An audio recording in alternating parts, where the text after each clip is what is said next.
And now let me bring in our Phil Ihaza from the Nigerian capital Abuja for the latest on Foreign Minister Wang Yi's visit there. Hi there, Phil. Nigeria is Wang's first stop on his five-nation African tour. What's on his agenda in the country?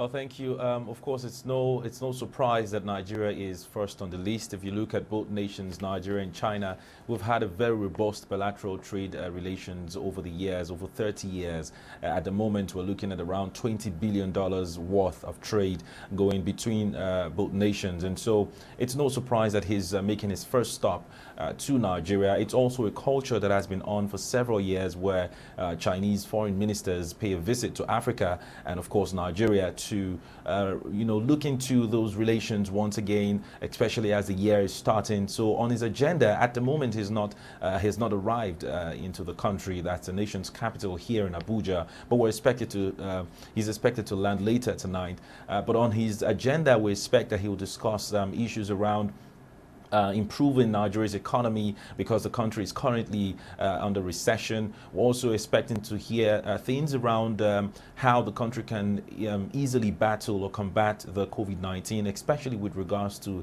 vaccine, because the Chinese government has increased its focus on helping African nations to get vaccines and be able to also produce those vaccines from the continent. So we're expecting that discussions will hover around those areas. Of course, the infrastructural development, the Chinese government have been working with African nations for the past few years, talking about road projects, airports, and a lot more. So these and many more we expect to see the Chinese foreign minister and his counterpart, the Nigerian foreign minister, Geoffrey Onyema, as well as the president, Nigeria's president, Muhammadu Buhari, discuss once he arrives later tonight and, of course, into tomorrow. Yeah, apparently a lot of issues on the table, Phil. But what do local media say about Chinese foreign minister's visit? How is that being covered there?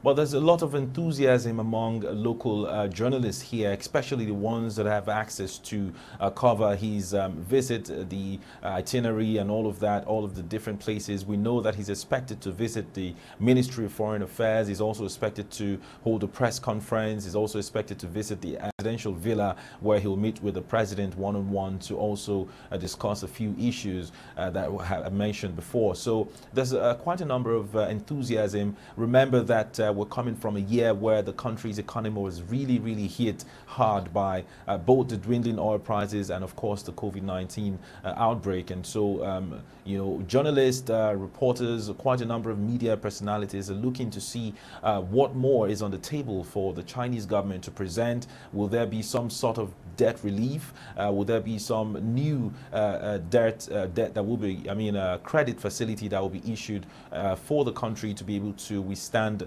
quite a number of expenditure that is currently facing at the moment. So these and many more we see as the front line, the headlines on the minds of a lot of journalists here. Of course. Thank you so much for that update, Phil Ihaza, for us from Abuja.